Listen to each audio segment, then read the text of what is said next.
Olá, pessoal, tudo bem? Bem-vindos a mais um episódio do Momento Jurídico Podcast. Sempre falo aqui que o Momento Jurídico dispensa apresentações aí há quase 20 anos, né? Com os telespectadores gaúchos promovendo debates dos assuntos mais fervilhantes, digamos assim, do mundo do direito. E agora, desde o ano passado, ali em julho, a gente começou com esse novo projeto em podcast para melhorar ainda mais o nosso acesso até vocês, os canais de comunicação, os canais de distribuição do Momento Jurídico. Podcast você pode ouvir na academia, pode ouvir no carro, enfim. Essa é a nossa ideia, sempre trazer e angariar mais espectadores para promover o debate e a informação de qualidade. E voltamos com tudo. Semana passada já estávamos aqui, nessa semana de novo, pós aí essa tragédia que acometeu o nosso estado. Mas vamos nessa, vamos retomando. Vou apresentar aqui a nossa convidada de hoje. A gente está ao vivo, diretamente nos estúdios da Fórmula Digital, aqui no Centro Histórico de Porto Alegre. E eu vou apresentar a nossa convidada de hoje, doutora Amanda Klauck, especialista em Direito de Família e Sucessões, e atualmente está finalizando uma pós-graduação em Advocacia Contratual e Responsabilidade Civil. Bom dia, doutora Amanda, tudo bem? Bom dia a todos, tudo certo, e você? Bem-vindo, bem-vinda, tudo certo. Nervosa? Não, né? Eu sei que tu já tem experiência, já me falou. Não é uma estreante de podcast também. Não. Enfim. Bom, vamos então entrar no nosso tema, né? O nosso tema do programa de hoje, que é responsabilidade civil, que é esse anteprojeto de reforma do Código Civil.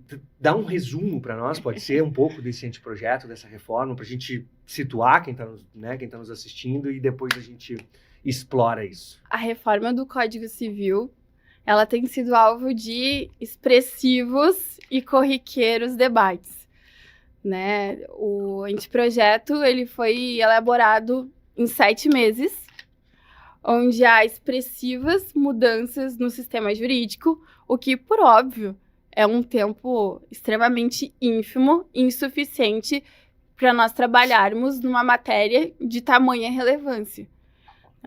Um dos maiores desafios que eu vejo hoje na questão da reforma do Código Civil é a complexidade da sociedade contemporânea, as evoluções científicas e tecnológicas do século XX, em especial... Rapidez absurda, uma rapidez absurda. Em especial a globalização, porque hoje nós temos diversas formas de pensar e diversas formas de agir. A exemplo disso é o direito de família. Porque, por exemplo, apesar de que algumas formas de constituir família não estejam previstas no Código Civil atualmente, fato é que elas existem. Como... Estão aí. Exatamente. Até no ano passado, em Novo Hamburgo, o juiz reconheceu a união estável entre um trisal. A gente tem abordado isso no Código Civil? Não tem. Mas a gente não pode fechar os olhos fingindo que essas realidades não existem e a gente não trazer elas abordadas no Código Civil, na jurisprudência, porque até então nós não tínhamos jurisprudência acerca da matéria. Perfeito. Mas essas realidades, apesar de que não estavam abordadas, a gente sabe que existem. E não só essas, muitas outras. E não só existem, como estão chegando aos tribunais. Exatamente.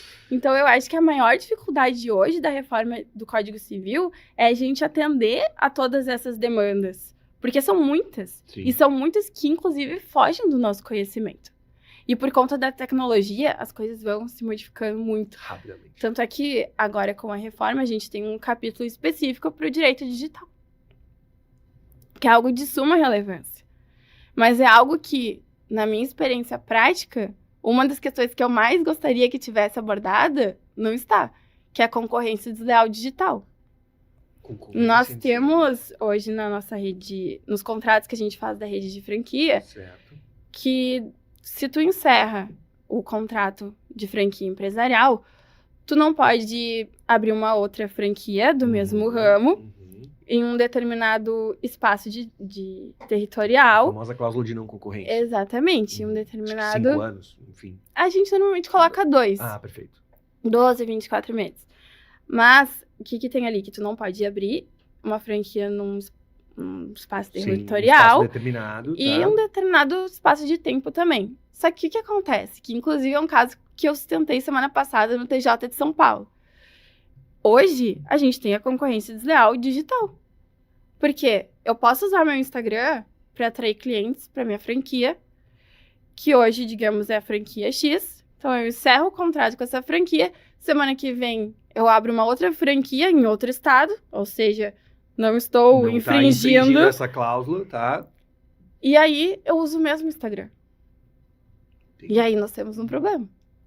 Porque a gente não tem nada falando sobre isso. A gente não tem um código civil mesmo, agora com a reforma, que aborde essa questão da concorrência desleal digital. Então, é algo que, mesmo que nós estamos indo para uma evolução do Código Civil, tem coisas que ficaram para trás. E exemplo disso é o que está acontecendo com a responsabilidade civil, que eu acho que, numa tentativa de tentar abordar tudo, acabou deixando várias coisas que já estavam ok para trás, o que vai gerar diversos conflitos e embates, especialmente na esfera dos danos materiais, que são os danos emergentes e os lucros cessantes, e também nos danos morais, porque eu acho que a esfera pública, como a gente vai tratar posteriormente, está interferindo muito e foi trazida para dentro da responsabilidade civil, apesar da responsabilidade civil tutelar questões privadas. Porque tanto o Código Civil de 1916 e o Código Civil de 2002, eles foram feitos, elaborados e estruturados com o pensamento jurídico da época, né? Visando atender a todas as demandas das relações privadas. Fortemente influenciado pelo direito romano, que é o que a gente tem muito no nosso direito brasileiro. Mas eu vejo que o projeto, né, da antirreforma do Código Civil, ele traz muitas questões do que a doutrina e a jurisprudência pensam.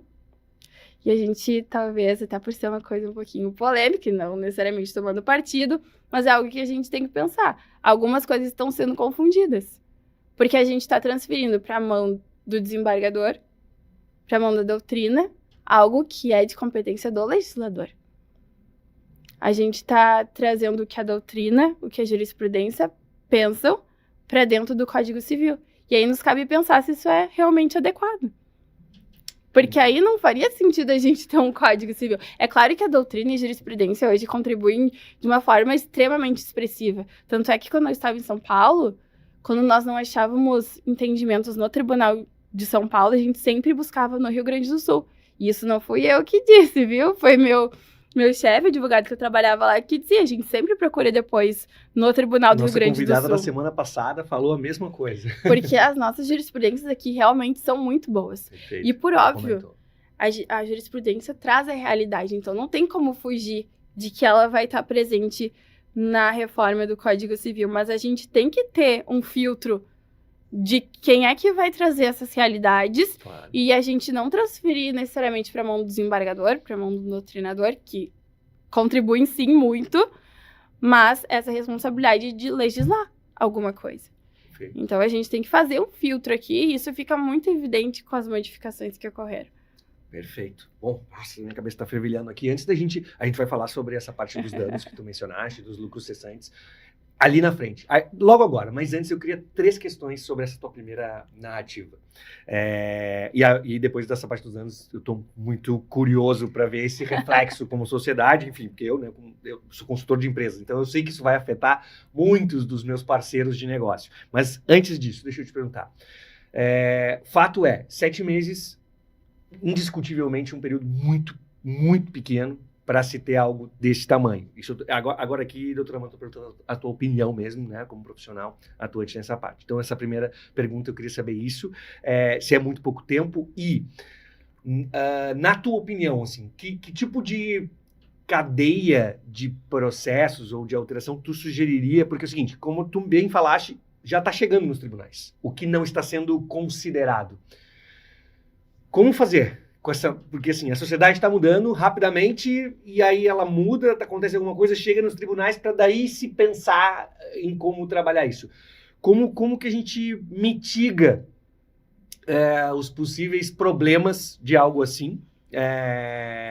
E por último, na tua última frase, tu acha que está havendo uma transferência de responsabilidade nesse anteprojeto? Pronto, 3 perguntinhas aqui para a gente conversar antes de ir para o próximo.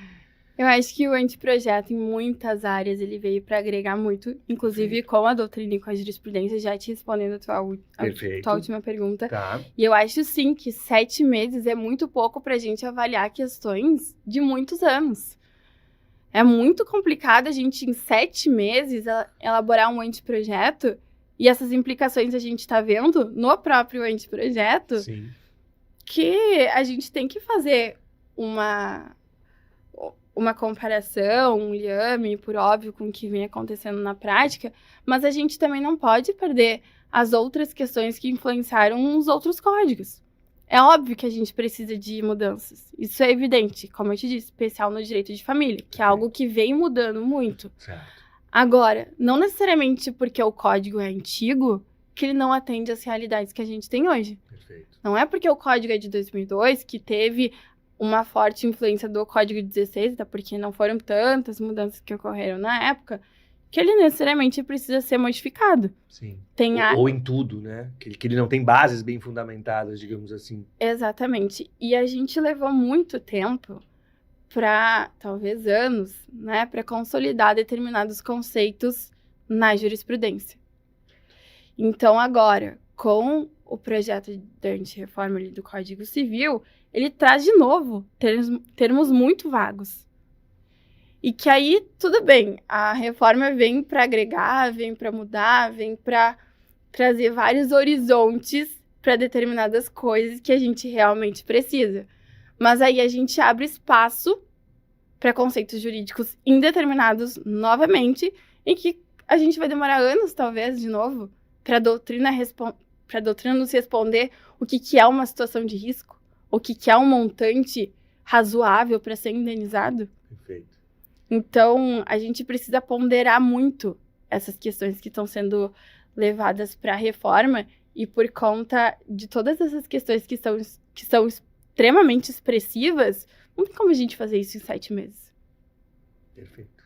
Eu, até, só na responsabilidade civil, já venho estudando há 3, 4 meses, isso uma matéria. Então, como é que a gente, em 7 meses, vai elaborar um projeto de antirreforma? Perfeito. E daqui a pouco, quando se passarem esses anos e se obtiverem essas respostas, tudo já mudou. Exatamente. Talvez elas não sirvam mais para o nosso cotidiano ou para as questões realmente pertinentes. Exatamente. Porque vai mudando muito, né? Perfeito. Eu vejo isso no direito de família. A responsabilidade civil muda, sim, mas eu acho que não foge muito do que a gente tem ali do código. O direito de família, não. O direito de família a gente vê muito na prática. A gente vivencia todos os dias situações diferentes e situações que a gente, concordando ou não, né, que isso gera uma discussão muito grande, a gente precisa tutelar esses indivíduos. A gente precisa dar segurança jurídica, mesmo não concordando com determinadas realidades. Sim. Que é exemplo do Trisal, que muita gente criticou, mas assim, aquela realidade existe. Sim. A gente precisa dar segurança para essas pessoas também. Perfeito. Talvez, me corrija se eu estiver errado, mas talvez o direito de família tenha mudado mais intensivamente, talvez porque muito tempo não se olhou, né? Porque era uma coisa muito já solidificada, é assim, não vamos mudar. Só que a sociedade mudou numa velocidade e as relações comerciais, querendo ou não, é algo que já se olha há bastante tempo. Porque é algo que já existe há bastante tempo, que é inegável há bastante tempo. Então, talvez ela hoje mude menos por ter menos espaço para essas mudanças do que o direito de família. Imagino que seja algo assim. Mas, enfim, vamos entrar, então, né, na parte que tu comentaste ali sobre as mudanças, sobre os danos, os lucros cessantes. Traga essa dor para nós, que eu senti ali. Eu não vou dizer indignação, porque eu não vou julgar, mas eu senti algo que tem alguma coisa ali para a gente conversar. Sim. Primeiro, a gente precisa fazer uma recapitulação do que é a responsabilidade civil. Perfeito, né? Por favor. A responsabilidade civil, partindo dos danos agora patrimoniais, ela visa colocar a vítima no estado anterior ao dano sofrido. E por conta disso, nós temos danos emergentes, que são aqueles que a vítima de fato sofreu, né? Por exemplo, bati meu carro. Eu tenho dano ali do carro, é um dano emergente, já aconteceu. Sim. E nós temos também os lucros cessantes, que é o que a vítima deixa de ganhar, ou por conta de, por exemplo, não posso trabalhar. Perfeito. Bati meu carro, utilizo meu carro para trabalhar de Uber. Sim. Ou E- representante comercial, É. sei lá, visitar clientes. Exatamente. Tá. Vamos usar o exemplo do Uber. Daí Tá. eu deixo o meu carro lá na mecânica mais Uma de 2 semanas. tá. E aí, esses são os lucros recentes, porque eu deixei de trabalhar. Então, eu vou trazer para o juiz e dizer, ó, juiz, eu quero ser reparado de forma material, enfim, Sim, né? Através de financeira. pecúnia, Uhum. pelo dano, pelos lucros cessantes, pelo que eu deixei de oferir, por conta do tempo que eu fiquei parado, né? Parado. Por conta do... Impossibilitado de trabalhar. Exatamente. Tá. Só que o que acontece? Todos esses danos, tanto o dano extra-patrimonial, que é o dano moral, às vezes gera uma discussão ali na questão da prova, a gente debate bastante isso, mas o dano material, ele é muito fácil, digamos assim, Perfeito. de ser aprovado. Os danos materiais, os lucros cessantes, Sim, dentre sim. outras coisas. E a gente, hoje, atualmente, quando a gente vai ingressar com um processo, a gente precisa necessariamente trazer a comprovação desses danos para dentro do processo. Dizer, ó, juiz, eu sofri esse dano material que custou tanto. Sim. O tempo que eu fiquei parado me custou um prejuízo Sim. de 10 mil reais, Sim, digamos porque, assim. tipo, nas 2 semanas anteriores eu ganhei isso, tá aqui a prova de que essa é a média do que eu ganho e eu parado não ganhei. Exatamente. Tá. E por conta disso, a gente tem o artigo 944 do Código Civil, que ele diz que, e que a gente coloca, né, como o princípio da reparação integral. Nós devemos reparar o dano sofrido na integralidade. Só que esse artigo, ele pressupõe o requisito culpa, que nas relações civis nós precisamos necessariamente comprovar a culpa do agente. O que já é mais ou menos mitigado, digamos assim, pelo Código de Defesa do Consumidor, que é o que a gente trabalha muito, Tá. em que a responsabilidade é objetiva, ou seja, a gente não precisa fazer a comprovação da culpa. O fabricante, independentemente de culpa, vai responder pelo dano suportado pelo consumidor. Perfeito. A jurisprudência até tem mitigado um pouquinho isso, mas nas sentenças a gente ainda vê essa questão forte, né, da reparação da responsabilidade objetiva. Só que o Código Civil, agora, e daí entra talvez a minha indignação, Perfeito. ele trouxe a mitigação dessa comprovação dos danos, abrindo a possibilidade de substituição, quando não for possível a apuração da prova, de que a vítima, o lesado, aponte o montante que ele entende razoável. Sem comprovar. Sem comprovar. Claro que daí aqui talvez a Já tô gente indignado vai também. trazer algumas referências. Sim. Por óbvio, a gente não vai... Sim, não vai ser uma coisa aleatório, absurda. obviamente. Exatamente. Algum embasamento deve ter, mas o que é diferente de uma comprovação, né? Exatamente, porque quando a gente bate um carro, a gente precisa fazer 3 orçamentos, a gente faz uma média daquilo ali. Agora, qual é o problema, além disso tudo? Quem é que vai definir o que é um montante razoável? A jurisprudência? O juiz? O lesado? Porque o artigo hoje diz que o lesado, a vítima, vai dizer o montante razoável. Só que aí, a responsabilidade civil, como eu disse anteriormente, ela visa a reparação do dano. Só que quando a vítima vai dizer o que ela entende razoável, a gente já entra em outras esferas. Como, por exemplo, esse montante razoável, a gente pode até interpretar como uma punição, que a gente trata lá no direito penal. E também, quando a vítima vai dizer qual é o montante que ela entende razoável, por óbvio, ela vai levar questões de cunho moral na hora de dizer é dessa forma. Porque ela vai ser influenciada. Eu, por exemplo, se batesse o meu carro, alguém batesse em mim, que não aconteça isso, mas eu vou levar aquela minha indignação, aquela coisa que eu sofri ali e tudo mais, pra chegar no montante razoável. Só que isso a gente tem uma esfera própria, que é a do dano extra-patrimonial. E a gente tá confundindo, de novo, os institutos aqui, porque a gente tá trazendo o caráter da punição do direito penal, pra dizer que a pessoa tem que te ressarcir daquela maneira, te reparar, e também o cunho extra-patrimonial que a gente trata lá nos danos morais.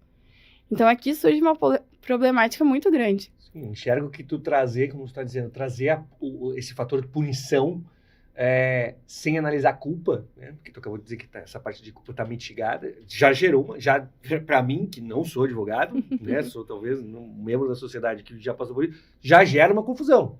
Como que tu vai tratar, né, essa parte de culpa sem realmente discutir isso? Porque a gente já vê muito isso no âmbito consumerista. Muito. Porque como a gente trabalha para uma rede de franquia, muitas vezes a gente se depara com petições iniciais que não tem o mínimo de prova. Mas aí vai para instrução, vai para audiência, vai para aquilo e aquele outro, e como a responsabilidade é objetiva, claro que hoje ainda prescinde de prova. Sim. Mas como a gente não analisa o elemento culpa, já é um pressuposto para uma maciça quantidade de processos e para uma maciça quantidade de condenações. Porque apesar de que a empresa talvez nem tenha interferido ali no processo, porque se trata de uma franquia e o consumidor adquiriu junto com a franqueada, a gente ainda tem aquela questão de reparar por conta da responsabilidade objetiva, que a gente não precisa demonstrar culpa. Claro que entra a questão da solidariedade, mas eu tô levando um exemplo que isso já perfeito. É um problema Claro. no direito do antes desse consumidor. anteprojeto, isso já era um problema, agora só vai piorar. Exatamente. Entendendo a parte que tu disse, isso gera um número massivo de processos, justamente por ter essa, eu vou usar insegurança, tá? Segurança jurídica não deixa de dessa ser. relação empresarial com o cliente, nessa parte de consumidor.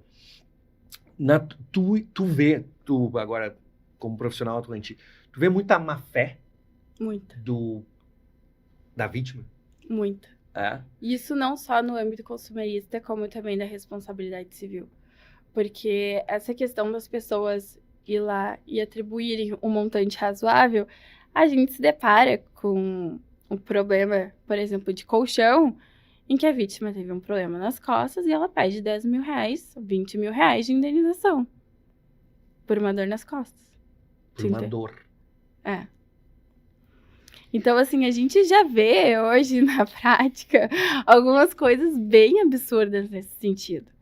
Então, eu acho que, por exemplo, como eu te falei, ali do montante razoável, a gente abre margem para diversos absurdos.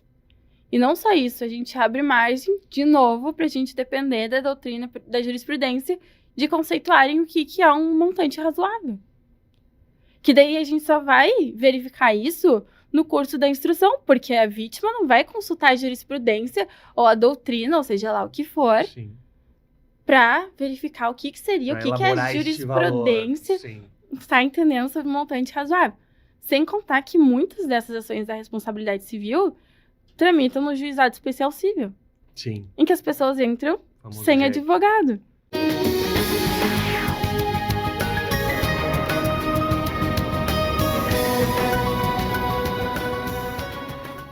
Toda inovação, todo ato de criatividade está sempre visando o futuro. Como você cuida do seu futuro? Aqui na Icatu, nosso propósito é oferecer tranquilidade e uma melhor qualidade de vida com soluções em proteção e planejamento financeiro, seja para você ou para sua empresa. Seguros de vida, previdência, capitalização e investimentos. E estamos aqui para te lembrar que há muita vida pela frente. Conte com a gente para planejar o seu futuro. Icatu, vida para toda a vida.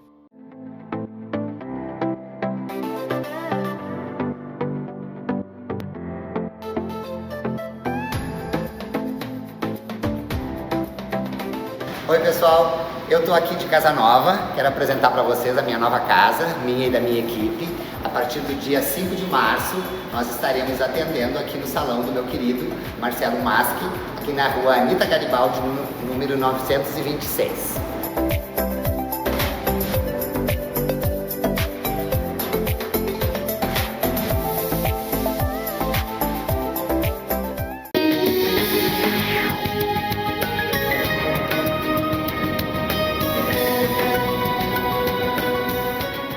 Doutora, a gente está chegando no final, esgotamos o nosso tempo, mas quando o papo é bom, é isso mesmo. Exato. Vou deixar aqui esses minutos finais para tu te despedir e momento jabá. Quem está nos assistindo te encontra onde?